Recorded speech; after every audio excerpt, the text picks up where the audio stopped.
Hi guys, 10th standard കെമിസ്ട്രിയിലെ first ചാപ്റ്ററിലെ അവസാനത്തെ ഭാഗമാണ് ഐസോമെർസ് എന്ന് പറയുന്നത്. അപ്പൊ ഇന്ന് നമുക്ക് ഐസോമെർസ് എന്താന്ന് പഠിച്ചാലോ? എല്ലാവരും റെഡി അല്ലേ? സോ ഐസോമെർസ് എന്ന് പറയുന്നത് ഒരു കോമ്പൗണ്ടിന്റെ മോളിക്യുലാർ ഫോർമുല സെയിം ആയിരിക്കും, പക്ഷേ അതിന്റെ physical and chemical properties different ആയിരിക്കും. അതായത് ഒരേ തന്മാത്രാ സൂത്രവാക്യമുള്ള കോമ്പൗണ്ട്സ് ആയിരിക്കും, പക്ഷെ അതിന്റെ രാസ ഭൗതിക സ്വഭാവങ്ങൾ വ്യത്യസ്തപ്പെട്ടിരിക്കും. ഇതിനെയാണ് നമ്മൾ ഐസോമേഴ്സ് എന്ന് പറയുന്നത്. ഈ ഒരു ഫെനോമെനനെ നമ്മൾ ഐസോമെർസ് എന്ന് പറയണം. ഓക്കെ അല്ലേ? ഒരു എക്സാമ്പിൾ നോക്കാം. ഈ CH3 CH2 CH2 Cl അതുപോലെ CH3 CH Cl CH3 ഇതില് എത്ര കാർബൺസ് ഉണ്ടെന്ന് ആദ്യം എണ്ണാം. ആദ്യത്തേല് 1 2 3 കാർബൺസ് ആണ് ഉള്ളത്. ഇനി എത്ര എച്ച് ഉണ്ട്? 3 4 5 6 7 എച്ച് ഉണ്ട്. ഒരു ക്ലോറിനും ഉണ്ട്. ഇനി നെക്സ്റ്റില് നോക്കാം. രണ്ടാമത്തേല് എത്ര കാർബൺസ് ഉണ്ട്? 3 കാർബൺസ് ഉണ്ട്. എത്ര ഹൈഡ്രജൻ ആണുള്ളത്? ഇവിടെയും 7 ഹൈഡ്രജൻ ആണുള്ളത്. ഇവിടെ 3 ഇവിടെ 3 ഇവിടെ ഒരു ഒറ്റ ഹൈഡ്രജനും. എത്ര ക്ലോറിൻ ഉണ്ട്? ഒറ്റ ക്ലോറിനും ഉണ്ട്.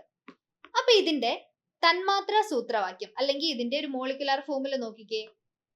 C3H7Cl ആണ്. രണ്ടിന്റെ മോളിക്കുലാർ ഫോർമുല സെയിം ആണ് വരുന്നത്. രണ്ടിലും 3 കാർബൺ ഉണ്ട്, 7 ഹൈഡ്രജൻ ഉണ്ട്, ഒറ്റ ക്ലോറിനെ വരുന്നുള്ളൂ.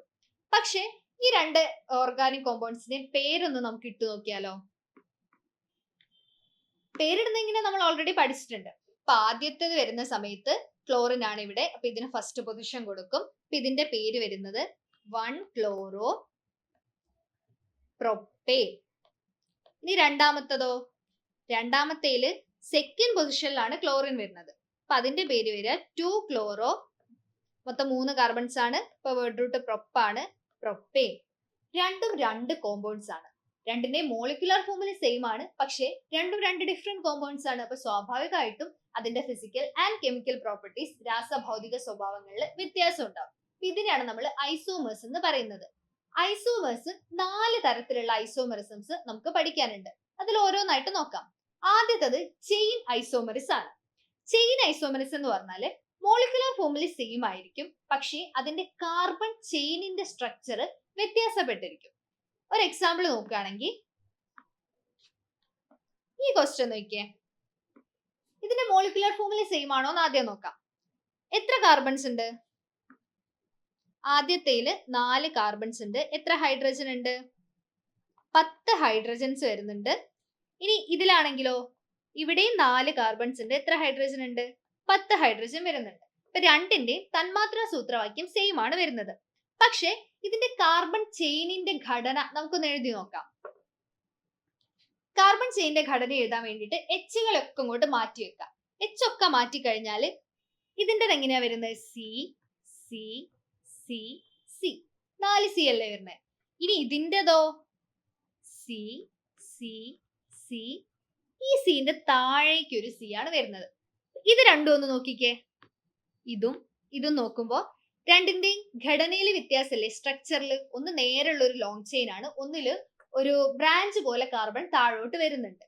അങ്ങനെ ഈ മോളിക്കുലാർ ഫോർമുല സെയിം ആണെങ്കിലും അതിന്റെ കാർബൺ ചെയിനിന്റെ സ്ട്രക്ചറിൽ ആ ഒരു ഘടനയിൽ മാറ്റം വരുന്നതിനാണ് നമ്മൾ ചെയിൻ ഐസോമേഴ്സ് എന്ന് പറയാം.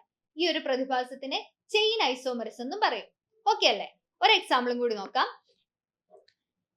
ഇതിൽ എത്ര കാർബൺസ് വരുന്നുണ്ട്? 1 2 3 4 5 5 കാർബൺസ് വരുന്നുണ്ട്. എത്ര ഹൈഡ്രജനാ? 12 ഹൈഡ്രജൻ വരുന്നുണ്ട്.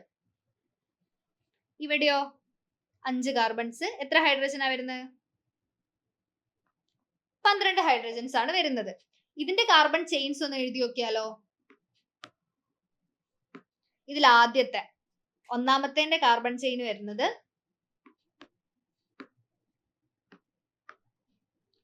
C C C C C, 5 C വരുന്നുണ്ട്. ഇനിയിപ്പോ രണ്ടാമത്തേതാണെങ്കിലോ സി സി സി. രണ്ടാമത്തെ കാർബണിൽ താഴത്തേക്കാണ് ഒരു സി വരുന്നത്. അപ്പൊ നേരത്തെ എക്സാമ്പിൾ പോലെ തന്നെ ഇതിന്റെ മോളിക്കുലാർ ഫോർമുല സെയിം ആണ് വരുന്നത്, പക്ഷെ ഇതിന്റെ കാർബൺ ചെയിനിന്റെ ഘടനയിൽ വ്യത്യാസം വരുന്നുണ്ട്. അപ്പൊ ഇതും ചെയിൻ ഐസോമെറിസത്തിന്റെ ഒരു എക്സാമ്പിൾ ആണ്. ഇനി നമുക്ക് അടുത്ത ഐസോമെറിസം എന്താണെന്ന് നോക്കാം. നെക്സ്റ്റ് ഐസോമെറിസം വരുന്നത് പൊസിഷൻ ഐസോമെറിസ് ആണ്. പൊസിഷൻ ഐസോമെറിസത്തിലും ഒരേ മോളിക്കുലാർ ഫോമിലായിരിക്കും, അതായത് ഒരേ തന്മാത്ര സൂത്രവാക്യായിരിക്കും. അതേപോലെ ഒരേ ഫങ്ഷണൽ ഗ്രൂപ്പും ആയിരിക്കും ഉണ്ടാവുക. നമ്മൾ നേരത്തെ കുറെ ഫങ്ഷണൽ ഗ്രൂപ്പ്സ് പഠിച്ചു, ഹൈഡ്രോക്സിൽ പഠിച്ചു, കാർബോക്സിൽ പഠിച്ചു, ആൽഡിഹൈഡ്, കീറ്റോ ഒക്കെ പഠിച്ചില്ലേ. അപ്പൊ ഇതില് ഫങ്ഷണൽ ഗ്രൂപ്പും സെയിം ആയിരിക്കും. ഈ ഒരു കാര്യം നന്നായിട്ട് ഓർത്ത് വെക്കുക, ഈ സെയിം ഫങ്ഷണൽ ഗ്രൂപ്പ് എന്ന് പറയുന്ന സംഭവം. കാരണം അടുത്തത് നമ്മൾ ഈ ഫങ്ഷണൽ ഗ്രൂപ്പ് വ്യത്യാസമായിട്ടുള്ളതിനെ കുറിച്ച് നമ്മൾ പഠിക്കുന്നുണ്ട്. അപ്പൊ പൊസിഷൻ ഐസോമെറിസത്തില് സെയിം മോളിക്കുലാർ ഫോമിലെ അതേപോലെ തന്നെ ഫങ്ഷണൽ ഗ്രൂപ്പും സെയിം ആയിരിക്കും. കണ്ടോ, ഒരേ ഫങ്ഷണൽ ഗ്രൂപ്പ് ആയിരിക്കും, ഒരേ തന്മാത്ര സൂത്രവാക്യം ആയിരിക്കും. ഇതിൽ എന്താ വ്യത്യാസം വരുന്നത്? ഫങ്ഷണൽ ഗ്രൂപ്പിന്റെ പൊസിഷന് വ്യത്യാസം ഉണ്ടാവും. അതായത് ഫങ്ഷണൽ ഗ്രൂപ്പിന്റെ ആ സ്ഥാനം വ്യത്യാസപ്പെട്ടിരിക്കും. ഒരു എക്സാമ്പിൾ നോക്കുകയാണെങ്കിൽ ഇതിന്റെ മോളിക്കുലാർ ഫോമുല സെയിം ആണ്. അപ്പൊ ആദ്യത്തേല് 3 C വരുന്നുണ്ട്, H എത്ര എണ്ണ? 8 H വരുന്നുണ്ട്, ഒരു ഓക്സിജനും. ഇവിടെ 3 കാർബൺ, 8 ഹൈഡ്രജൻ വരുന്നുണ്ട്, ഒരു ഓക്സിജൻ വരുന്നുണ്ട്. പക്ഷെ ഇതില് OH ന്റെ പൊസിഷൻ നോക്കിക്കേ. ഇവിടെ OH ന്റെ പൊസിഷൻ വരുന്നത് ദാ ഇവിടെയാണ്. അതായത് ഇത് കാർബൺ 1 ആക്കി നമ്മൾ എടുക്കും. കാരണം ഫങ്ഷണൽ ഗ്രൂപ്പ് അറ്റാച്ച് ചെയ്ത് വരുന്ന കാർബൺ ഏതാണോ അതിന് ഏറ്റവും ലോവസ്റ്റ് നമ്പർ വരുന്ന പോലെയാണ് നമ്മൾ നമ്പറിങ് ചെയ്യേണ്ടത്. നമ്മൾ കഴിഞ്ഞ ക്ലാസ്സിലൊക്കെ പറഞ്ഞിട്ടുള്ളതാണ്. അപ്പൊ ഈ ഒരു കാർബണിനാണ് നമ്മൾ 1 എന്ന് കൊടുക്കുക. ഈ OH ന്റെ പൊസിഷൻ ഫസ്റ്റ് പൊസിഷൻ ആണ്. നമ്മൾ ഇതിന്റെ പേര് എഴുതുന്ന സമയത്ത് 1 എന്നാണ് ആ പൊസിഷനിൽ ഉണ്ടാവുക. ഇനി രണ്ടാമത്തെ നോക്കിക്കേ, ഇവിടെ സെക്കൻഡ് പൊസിഷനിലാണ് വരുന്നത്. ഇത് സെക്കൻഡ് കാർബൺ അല്ലേ വരിക. അപ്പൊ ലെഫ്റ്റ് നിന്ന് റൈറ്റിലേക്ക് നമ്പർ ഇട്ടാലും റൈറ്റിൽ നിന്ന് ലെഫ്റ്റിലേക്ക് നമ്പർ ഇട്ട് കഴിഞ്ഞാലും ഇതെന്താ സെക്കൻഡ് പൊസിഷൻ ആണ്. അപ്പൊ സെക്കൻഡ് പൊസിഷനിലാണ് ഈ OH വരുന്നത്. അപ്പൊ ഇവിടുത്തെ ഫങ്ഷണൽ ഗ്രൂപ്പ് ആയിട്ടുള്ള ഈ OH ന്റെ പൊസിഷൻ രണ്ടിലും വെവ്വേറെയാണ്. ഒന്നില് ഫസ്റ്റ് പൊസിഷനിലാണ്, ഒന്നില് സെക്കൻഡ് പൊസിഷനിലാണ്. ഇതിനെയാണ് പൊസിഷൻ ഐസോമറിസം എന്ന് പറയുന്നത്. ഓക്കെ അല്ലേ? പൊസിഷൻ ഐസോമറിസത്തിന്റെ ഒരു എക്സാമ്പിളും കൂടി നോക്കാം. ഇവിടെ നിങ്ങൾ നോക്കിക്കഴിഞ്ഞാൽ ഇതിന്റെ മോളിക്കുലർ ഫോമുല സെയിം ആയിരിക്കും, കാർബണോ ഹൈഡ്രജനോ എണ്ണിയാൽ. ഇവിടെ ഫങ്ഷണൽ ഗ്രൂപ്പ് ആയിട്ട് വരുന്നത് ഡബിൾ ബോണ്ട് ആണ്. നമ്മൾ അൺസാച്ചുറേറ്റഡ് കോമ്പൗണ്ട്സിന്റെ നെയിമിങ്ങിന്റെ സമയത്ത് പഠിച്ചിട്ടുണ്ടായിരുന്നു. ഈ ഡബിൾ ബോണ്ട്സിനെ നമ്മൾ ഫങ്ഷണൽ ഗ്രൂപ്പ് ആയിട്ട്, അല്ലെങ്കിൽ അതിനും നമ്മൾ എപ്പോഴും പ്രയോറിറ്റി കൊടുക്കാറുണ്ട്. ഒരു ബ്രാഞ്ചിങ്ങോ ഒരു ഫങ്ഷണൽ ഗ്രൂപ്പ് നമ്മൾ പഠിച്ചിട്ടുള്ള ഹൈഡ്രോക്സിൽ, കാർബോക്സിൽ പോലുള്ള ഫങ്ഷണൽ ഗ്രൂപ്പ്സ് വന്നാലും അതുപോലെ ഡബിൾ ബോണ്ടോ ട്രിപ്പിൾ ബോണ്ടോ വന്നു കഴിഞ്ഞാലും അതിനാണ് നമ്മൾ ഏറ്റവും കൂടുതൽ പ്രയോറിറ്റി കൊടുക്കുക നമ്പറിങ്ങിൽ. അപ്പൊ അങ്ങനെ വരുന്ന സമയത്ത് ഇതിന്റെ നമ്പറിങ് എന്താ വരിക? ഇത് അറ്റാച്ച് ചെയ്തിട്ടുള്ള ഈ ഒരു കാർബണിന് ഫസ്റ്റ് നമ്പർ കൊടുക്കണം. ഈ ഡബിൾ ബോണ്ട് അറ്റാച്ച് ചെയ്തിട്ടുള്ള ഈ ഒരു കാർബണിന് ഫസ്റ്റ് നമ്പർ കൊടുക്കും. ഇത് 1, 2, 3, 4. ഇനി ഇവിടെ ഈ ഡബിൾ ബോണ്ട് അറ്റാച്ച് ചെയ്തിട്ടുള്ള കാർബണിന് എന്ത് ഏറ്റവും ലോവസ്റ്റ് നമ്പർ കൊടുക്കണ്ടേ? അപ്പൊ അങ്ങനെ ആകുമ്പോൾ റൈറ്റിൽ നിന്ന് ലെഫ്റ്റിലേക്ക് ഇട്ടാലും ലെഫ്റ്റ് നിന്ന് റൈറ്റിലേക്ക് ഇട്ടാലും സെക്കൻഡ് കാർബണിലാണ് ഇത് എപ്പോഴും അറ്റാച്ച് ചെയ്തിട്ടുള്ളത്. ഓക്കെ അല്ലേ? അപ്പൊ ഇവിടെ ഡബിൾ ബോണ്ടിന്റെ പൊസിഷൻ വരുന്നത് സെക്കൻഡിലും ഇവിടെ പൊസിഷൻ വരുന്നത് ഫസ്റ്റിലുമാണ്. ഇതിന്റെ മോളിക്കുലർ ഫോമുല സെയിം ആണ്, പക്ഷേ ഇതിന്റെ ഡബിൾ ബോൺസിന്റെ പൊസിഷൻ, അതായത് ഡബിൾ ബോൺസിനാണ് നമ്മൾ ഇവിടെ ഫങ്ഷണൽ ഗ്രൂപ്പ് ആയിട്ട് കൺസിഡർ ചെയ്തത്. ആ ഡബിൾ ബോൺസിന്റെ പൊസിഷൻ ഡിഫറെന്റ് ആയിട്ടാണ് വരുന്നത്. അപ്പൊ പൊസിഷൻ ഐസോമറിസം എന്താന്നാ പറഞ്ഞത്? ഒരേ തന്മാത്ര സൂത്രവാക്യം അല്ലെങ്കിൽ മോളിക്കുലാർ ഫോമുല ആയിരിക്കും, ഒരേ ഫങ്ഷണൽ ഗ്രൂപ്പ് ആയിരിക്കും, പക്ഷെ ഈ ഫങ്ഷണൽ ഗ്രൂപ്പിന്റെ പൊസിഷന്, സ്ഥാനത്തിന് മാറ്റം ഉണ്ടാവും. ഓക്കെ, ഇനി നമുക്ക് അടുത്ത ഐസോമറിസത്തിലേക്ക് നോക്കാം. അടുത്ത ഐസോമറിസം എന്ന് പറയുന്നത് ഫങ്ഷണൽ ഐസോമറിസം ആണ്. ഇവിടെ മോളിക്കുലാർ ഫോമുല അഥവാ തന്മാത്ര സൂത്രവാക്യം സെയിം ആയിരിക്കും, പക്ഷേ ഫങ്ഷണൽ ഗ്രൂപ്പ് ഡിഫറെന്റ് ആയിരിക്കും. നേരത്തെ പൊസിഷൻ ഐസോമറിസം പഠിച്ച സമയത്ത് എന്താ ഞാൻ ഓർത്ത് വെക്കാൻ പറഞ്ഞത്? സെയിം ഫങ്ഷണൽ ഗ്രൂപ്പ്, ഒരേ ഫങ്ഷണൽ ഗ്രൂപ്പ് ഉള്ളത് എന്നാണ് പറഞ്ഞത്. പക്ഷെ ഇവിടെ വരുന്ന സമയത്ത് ഫങ്ഷണൽ ഗ്രൂപ്പ് ഡിഫറെന്റ് ആയിരിക്കും. മോളിക്കുലാർ ഫോമുല സെയിം ആയിരിക്കും, പക്ഷേ ഫങ്ഷണൽ ഗ്രൂപ്പ് ഡിഫറെന്റ് ആയിരിക്കും. ഓക്കെ, ഒരു എക്സാമ്പിൾ നോക്കുകയാണെങ്കിൽ ഇവിടെ ഇപ്പോ 2 കാർബൺ, 6 ഹൈഡ്രജൻ, ഒരു ഓക്സിജൻ. ഇവിടെയോ 2 കാർബൺ, ഹൈഡ്രജൻ നോക്കിക്കഴിഞ്ഞാൽ 6, ഒരു ഓക്സിജൻ. രണ്ടും സെയിം ആണ്. പക്ഷേ രണ്ടിലെയും ഫങ്ഷണൽ ഗ്രൂപ്പ് സെയിം ആണോ? ഇവിടുത്തെ ഫങ്ഷണൽ ഗ്രൂപ്പ് എന്ന് പറയുന്നത് OH ആണ്, ഇവിടുത്തെ ഫങ്ഷണൽ ഗ്രൂപ്പ് എന്ന് പറയുന്നത് OA ആണ്. ഇത് ആൽക്കഹോൾ, ഹൈഡ്രോക്സിൽ ഗ്രൂപ്പ് അറ്റാച്ച് ചെയ്തിട്ടുള്ള ഒരു ആൽക്കഹോൾ ആണ്. ഇത് CO അറ്റാച്ച് ചെയ്തിട്ട് അല്ല, ഇത് O ഗ്രൂപ്പ് അറ്റാച്ച് ചെയ്തിട്ടുള്ള ഒരു ആൽക്കോക്സി ഗ്രൂപ്പ് ആണ് ഇവിടെ അറ്റാച്ച് ചെയ്യപ്പെട്ടിട്ടുള്ളത്. ഇപ്പൊ രണ്ടിന്റെയും ഫങ്ഷണൽ ഗ്രൂപ്പ്സ് ഡിഫറെന്റ് ആണ്, പക്ഷെ രണ്ടിന്റെയും മോളിക്കുലർ ഫോമുല നോക്കിയേ സെയിം ആണ്. 2 കാർബൺ, 6 ഹൈഡ്രജൻ, ഒരു ഓക്സിജൻ എന്നാണ് വരുന്നത്. ഇതിനെയാണ് നമ്മൾ ഫങ്ഷണൽ ഐസോമർസ് എന്ന് പറയുന്നത്. ഇപ്പൊ ഒരു എക്സാമ്പിളും കൂടി നോക്കുകയാണെങ്കിൽ ഇപ്പൊ രണ്ടാമത്തെ നോക്കിയോ, ഇതിൽ എത്ര കാർബൺ ആണുള്ളത്? 3 കാർബൺസ് ഉണ്ട്, 6 ഹൈഡ്രജൻ, ഒരു ഓക്സിജൻ. ഇവിടെ 3 കാർബൺസ്, 6 ഹൈഡ്രജൻ, ഒരു ഓക്സിജൻ. പക്ഷെ ഇവിടെ അറ്റാച്ച് ചെയ്തിട്ടുള്ളത് ആൽഡിഹൈഡ് ആണ്, CHO.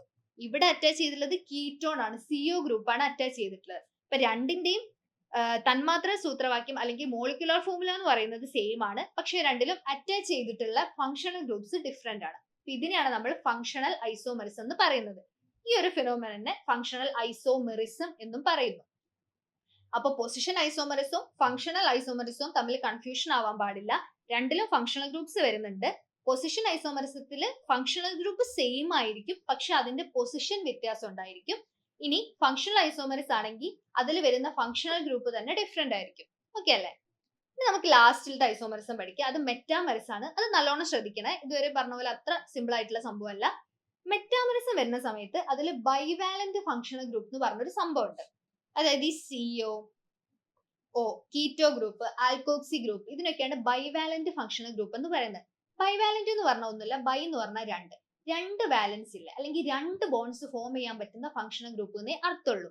ഇതിലെന്താ പറയുന്നത് എന്ന് വെച്ചാൽ ഈ ബൈവാലന്റ് ഫങ്ഷണൽ ഗ്രൂപ്പിന്റെ രണ്ട് സൈഡിലും ഉള്ളത് ഡിഫറെന്റ് ആൽക്കെയിൻ ഗ്രൂപ്പ് ആയിരിക്കും. അതായത് ഇപ്പൊ CO അല്ലെങ്കിൽ O എന്ന് പറഞ്ഞ ഈ ഒരു ബൈവാലന്റ് ഫങ്ഷണൽ ഗ്രൂപ്പിന്റെ രണ്ട് സൈഡിലും വരുന്നത് ഡിഫറെന്റ് ആൽക്കൈൽ ഗ്രൂപ്പ് ആയിരിക്കും എന്നാണ്. അപ്പൊ ആദ്യത്തെ ഒരു എക്സാമ്പിൾ എടുക്കുകയാണെങ്കിൽ, ഐസോമെറിസം പറയാൻ വേണ്ടി നമുക്ക് രണ്ട് കോമ്പൗണ്ട്സ് വേണമെന്ന് എല്ലാവർക്കും അറിയാലോ. ഈ രണ്ട് കോമ്പൗണ്ട്സിനെ വെച്ച് നോക്കുമ്പോൾ ആദ്യത്തെ കോമ്പൗണ്ട് അതിൽ എത്ര കാർബണാ വരുന്നത്? 5 കാർബൺസ് വരുന്നുണ്ട്. എത്ര ഹൈഡ്രജനാ? 10 ഹൈഡ്രജൻസ് വരുന്നുണ്ട്.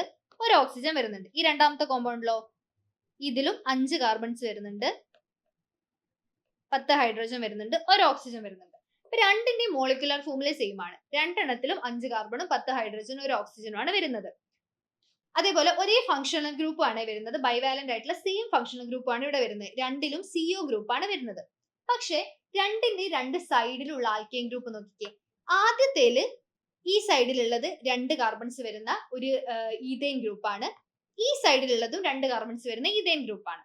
ഇനി രണ്ടാമത്തെ CO നോക്കിക്കേ. ഇവിടെ ഒരു സൈഡിൽ വരുന്നത് 3 കാർബൺസ് വരുന്ന ഒരു പ്രൊപ്പൈൻ ഗ്രൂപ്പ് ആണ്. ഒരു സൈഡിൽ വരുന്നത് ഒറ്റ കാർബൺ വരുന്ന ഒരു മീഥെയിൻ ഗ്രൂപ്പ് ആണ്. അപ്പൊ ബൈവാലന്റ് ഫങ്ഷണൽ ഗ്രൂപ്പ്സ് ആയ COന്റെ രണ്ട് സൈഡും നോക്കുക. രണ്ട് സൈഡിലും വരുന്നത് ഡിഫറെന്റ് അല്ലേ? ഡിഫറെന്റ് എന്ന് പറഞ്ഞാല് ഒന്നാമത്തെ ഇതും വെച്ചാണ് നമ്മൾ കമ്പയർ ചെയ്യുന്നത്, അല്ലാതെ ഇതിൽ തന്നെ ഈ COന്റെ രണ്ട് സൈഡിലുള്ളത് വ്യത്യാസമാണോ എന്നല്ല കേട്ടോ. ഒന്നാമത്തെ ഈ ഒരു കോമ്പൗണ്ടും രണ്ടാമത്തെ കോമ്പൗണ്ടും വെച്ച് കമ്പയർ ചെയ്യുന്ന സമയത്ത് ഈ COനെ നോക്കാം. ഈ COന്റെ ഒരു സൈഡിൽ 2 കാർബൺ, ഒരു സൈഡിൽ 2 കാർബൺ.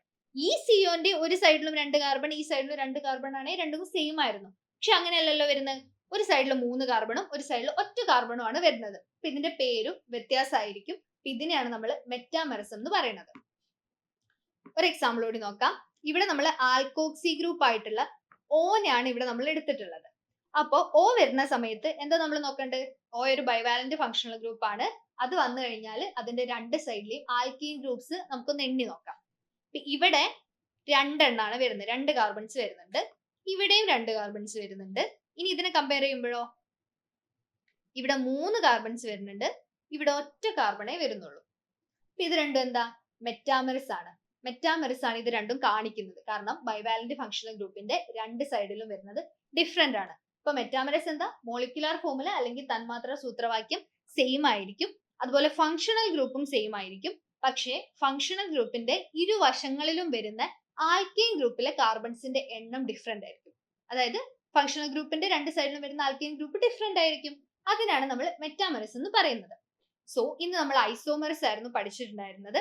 ആദ്യം നമ്മൾ ചെയിൻ ഐസോമെറിസം പഠിച്ചു. കാർബൺ ചെയിന്റെ സ്ട്രക്ചറിൽ ആ ഘടനയിൽ മാറ്റം വരുന്നതിനാണ് ചെയിൻ ഐസോമെറിസം എന്ന് പറയുന്നത്. മോളിക്കുലർ ഫോർമുല അല്ലെങ്കിൽ തന്മാത്ര സൂത്രവാക്യം സെയിം ആയിരിക്കും. ഇനി പൊസിഷൻ ഐസോമെറിസ് ആണെങ്കിൽ അതിൽ സെയിം ഫങ്ഷണൽ ഗ്രൂപ്പും സെയിം മോളിക്കുലർ ഫോർമുല ആയിരിക്കും ഉണ്ടാവുക. പക്ഷെ ഫങ്ഷണൽ ഗ്രൂപ്പിന്റെ പൊസിഷന് വ്യത്യാസം ഉണ്ടാവും. പിന്നെ നമ്മൾ പഠിച്ചത് ഫങ്ഷണൽ ഐസോമെറിസ് ആയിരുന്നു. അതിൽ സെയിം മോളിക്കുലർ ഫോർമുലയാണ്, പക്ഷെ ഡിഫറെന്റ് ഫങ്ഷണൽ ഗ്രൂപ്പ് ആയിരിക്കും ഉണ്ടാവുന്നത്. പിന്നെ നമ്മൾ പഠിച്ചത് മെറ്റാമെറിസ് ആയിരുന്നു. മെറ്റാമെറിസത്തിൽ പറയുന്നത് എന്താ? മോളിക്കുലർ ഫോർമുല സെയിം ആയിരിക്കും. അതിൽ ഒരു ബൈവാലന്റ് ഫങ്ഷണൽ ഗ്രൂപ്പ് ഉണ്ടാവും. അതായത് 2 ബോണ്ട് ഫോം ചെയ്യാൻ പറ്റുന്ന ഫങ്ഷണൽ ഗ്രൂപ്പ്. ഈ ഫങ്ഷണൽ ഗ്രൂപ്പിന്റെ രണ്ട് വശങ്ങളിലുള്ള ആൽക്കീൻ ഗ്രൂപ്പുകൾ ഡിഫറെന്റ് ആയിരിക്കും. അതിനാണ് നമ്മൾ മെറ്റാമെറിസം എന്ന് പറയുന്നത്. ഓക്കെ അല്ലേ? അപ്പോൾ 10th സ്റ്റാൻഡേർഡ് കെമിസ്ട്രിയിലെ ഫസ്റ്റ് ചാപ്റ്റർ കംപ്ലീറ്റ് ആയിരിക്കുകയാണ്. ഇപ്പൊ എല്ലാവർക്കും എല്ലാം മനസ്സിലായെന്ന് വിചാരിക്കുന്നു. ഇനി നമുക്ക് മറ്റൊരു ചാപ്റ്റർ ആയിട്ട് അടുത്ത ക്ലാസ്സിൽ കാണാം. Bye bye.